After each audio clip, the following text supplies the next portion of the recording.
पिछले 24 घंटे में 47,000 के लगभग केस रिपोर्ट हुए हैं। ये कुछ बढ़ोतरी है केसेस में, और ये बढ़ोतरी दो राज्यों के केसेस बढ़ने की वजह से हुई है। उस पर हम आपको जानकारी देंगे। हमने यहाँ पर यह भी बताया है कि जो 69% केसेस हैं पिछले सप्ताह देश भर में जो रिपोर्ट हुए, वो एक राज्य केरल से रिपोर्ट हुए। हालांकि ये जो दूसरे सर्ज को ये ग्राफ दिखाता है, जो कि 7 मई को अपने सबसे ऊंचे स्थान पर पहुंचा था, जबकि 24 घंटे में 4 लाख से ज़्यादा केसेस रिपोर्ट हुए थे, वो लगातार घट रहा है। लेकिन अभी भी, जैसा मैंने पिछली बार आपको बताया था, कि दूसरी सर्ज समाप्त नहीं हुई। We have not seen the conclusion of the second surge in the country. So that is something that we must keep in mind always, and once we keep that in mind, then certain things follow. एक बार जब अपने दिल और दिमाग में हम इस बात को बैठा के रखते हैं कि दूसरी सर्ज समाप्त नहीं हुई, तो ये फिर आवश्यक हो जाता है कि कोविड के अनुरूप हमारा आचार और व्यवहार हो, और वैक्सीनेशन के प्रति यदि कुछ वर्गों में, कुछ व्यक्तियों में हेजिटेशन है, तो वो दूर करने का प्रयास हो, क्योंकि धीरे धीरे वैक्सीन की उपलब्धता बढ़ती जा रही है और टीकाकरण की रफ्तार बढ़ रही है। तो जहां एक और वैक्सीनेशन को तेजी से आगे बढ़ाने का प्रयास होना चाहिए, वहीं दूसरी ओर कोविड के एप्रोप्रिएट बिहेवियर का भी पालन किया जाना चाहिए। यहाँ हम ये बता रहे हैं कि सर्ज में गिरावट जरूर है, और लगातार गिरावट है। जो सप्ताह 1 जून को समाप्त हुआ था, उस समय देश भर में 279 डिस्ट्रिक्ट्स ऐसे थे जहां प्रतिदिन 100 से अधिक केस रिपोर्ट होते थे। लेकिन 1 जुलाई के सप्ताह में ये संख्या घटकर 107 जिले तक रह गई, और 30 अगस्त का जो सप्ताह है उसमें ये संख्या और घट गई, और 42 जिले ही ऐसे हैं, 42 districts which are reporting more than 100 cases on a daily basis. So from 279 districts that were reporting 100 cases on a daily basis in June 2021, the number has come down to 42 districts that are reporting more than 100 cases on a daily basis on 30th of August 2021. तो जिले जहां की अधिक case report हो रहे थे, उनकी संख्या में गिरावट जरूर हो रही है, लेकिन महत्वपूर्ण बात यह है कि आज भी 42 जिले ऐसे हैं जहां 100 से अधिक केस प्रतिदिन रिपोर्ट होते हैं। ये हमारे देश का एक्टिव केसेस का और रिकवरीज का ट्रेंड है। ऊपर का जो ग्राफ है वो एक्टिव केसेस का है। आप देखेंगे कि वो लगातार गिरावट दिखा रहा है, और जो क्यूमुलेटिव, जो प्रोग्रेसिव रिकवरी है, वो लगातार बढ़ रही है। इस समय 97.5% रिकवरी की दर है। ये भारतवर्ष के नक्शे पर, के मानचित्र पर हम आपको वो राज्य दिखा रहे हैं जहां आज 1 लाख से ज्यादा एक्टिव केस है। ऐसा एक राज्य है, वो है केरल। 4 राज्य ऐसे हैं जहां 10,000 से 1 लाख के बीच में एक्टिव केसेस हैं, उनकी भी हमने जानकारी आपको दी है। वो हैं महाराष्ट्र, कर्नाटक, तमिलनाडु और आंध्र प्रदेश। और बाकी जो बचे हुए 31 राज्य हैं, उनमें 10,000 से कम एक्टिव केसेस हैं। प्रत्येक राज्य में देश के कुल एक्टिव केसेस के कितने प्रतिशत एक्टिव केस हैं, वो भी हमने इसमें दिखाया है। अब अगर साप्ताहिक पॉजिटिविटी को देखें, तो आप पाएंगे कि अप्रैल और मई के दौरान पॉजिटिविटी देश में सबसे अधिक थी। 21% से अधिक पॉजिटिविटी हो गई थी उस समय, जो हमने लाल बार से दिखाया है। The red bar denotes the highest level of positivity in the country, which was in the week of 29 April to 5 May. उसके बाद आप देखेंगे कि लगातार पॉजिटिविटी घटी है, और जुलाई अगस्त के वीक में 29 जुलाई से 4 अगस्त वीक में वो घटकर 2% से कम हो गई थी। और अभी वो 2.62% है। महत्वपूर्ण बात यह है कि ये 10वां सप्ताह है, 9वां सप्ताह है इनफैक्ट, जबकि साप्ताहिक पॉजिटिविटी 3% से कम देश भर में रही है। ये वो जिले हैं जहां 10% से अधिक पॉजिटिविटी है, ऐसे 39 डिस्ट्रिक्ट्स हैं। पहले हमने आपको वो जिले दिखाए थे जो एक दिन में 100 से ज़्यादा केस रिपोर्ट करते हैं। अब हम आपको वो जिले दिखा रहे हैं जहां की साप्ताहिक पॉजिटिविटी अभी भी 10% से ज़्यादा है। आप देखेंगे कि ये जिले केरल में हैं और नॉर्थ ईस्ट के कुछ राज्यों में हैं। ये वो जिले हैं जहां पॉजिटिविटी 5% से 10% के बीच में है, साप्ताहिक पॉजिटिविटी। ऐसे 38 जिले हैं, 38 districts in the country are reporting a weekly positivity that is between 5% and 10%. Why are we highlighting this? Because WHO says that if your positivity rate is less than 5% and if you are testing 140 people per 10 lakh population on a daily basis, then you can say that the things are under control. तो इसलिए जरूरी है कि राज्य अपने स्तर पर भी उन जिलों की समीक्षा करें, मॉनिटरिंग करें जहां 5% से ज़्यादा पॉजिटिविटी है।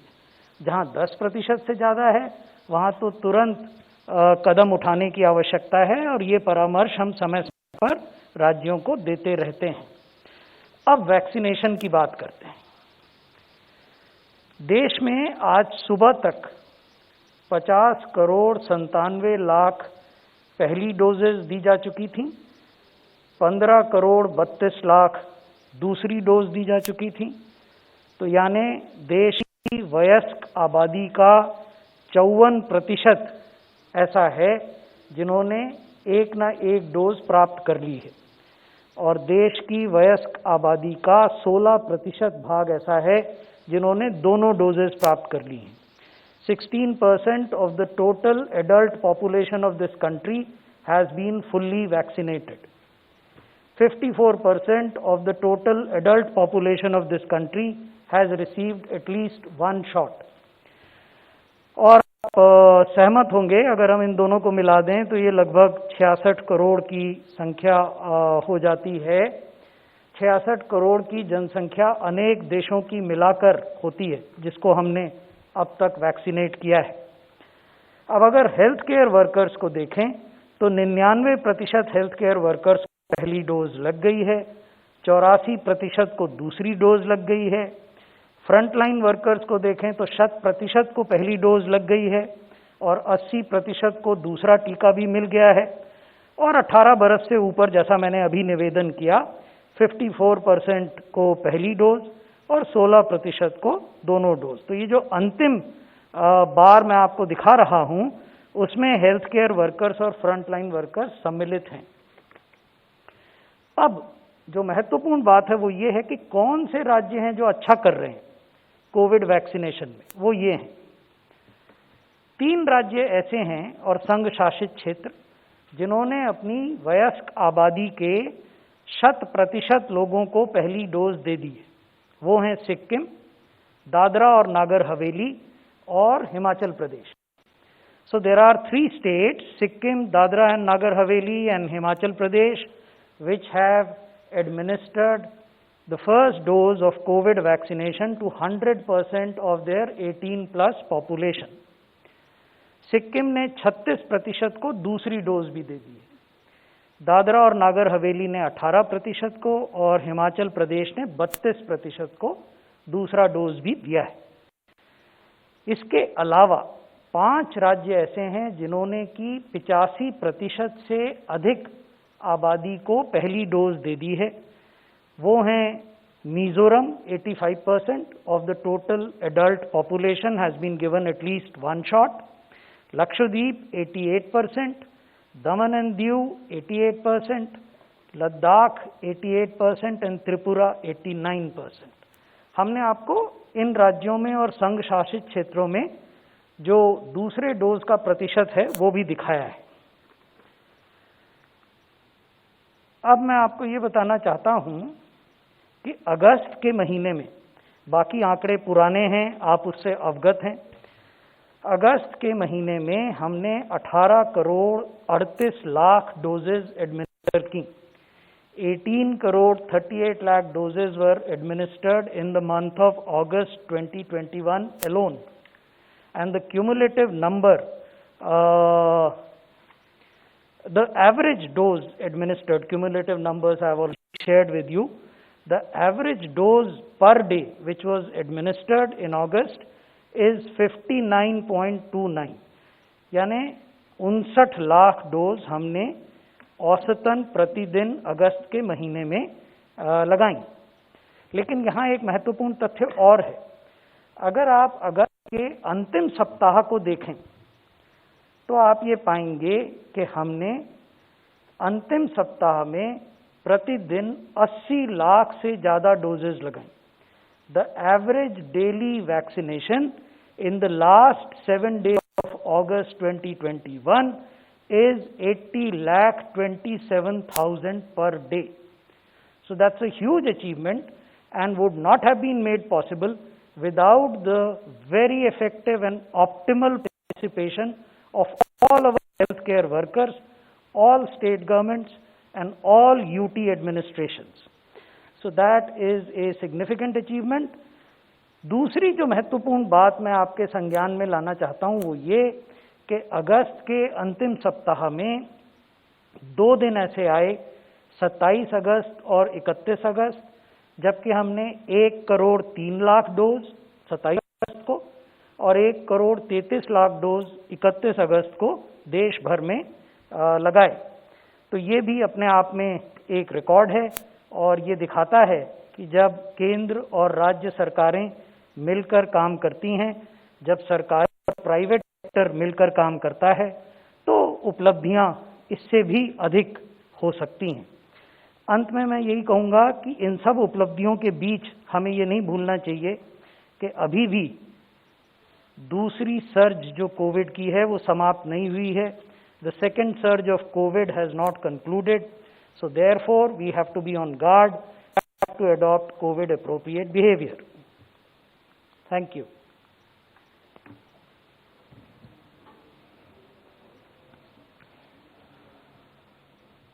Thank you. As has already been shared, that there are still 39 districts with more than 10% positivity, and 38 districts which are between 5 and 10% positivity. So we are still dealing with this problem in a big way, and I have just 4 points to make. We know that the vaccines prevent severe disease and death. Therefore, it is absolutely essential to wear a mask even after vaccination. That is my first point. The second point I want to emphasize is that mass gatherings should be discouraged, particularly in the upcoming festival season. So mass gatherings, and I think Dr. Paul will be talking about it more, should clearly be discouraged because we are starting few districts which are having the problem. And the third point I want to emphasize is that full vaccination should be a prerequisite if it is absolutely essential or it becomes critical to have a gathering of some people, then they should be fully vaccinated to be together. So I think these are the important points. The last point is that we are the rate of vaccination has been steadily increasing, and we are steadily moving in a robust manner, and the Health Secretary has already talked about it, that 54%, that is more than half of the adult population of India, has received the first dose. Thank you.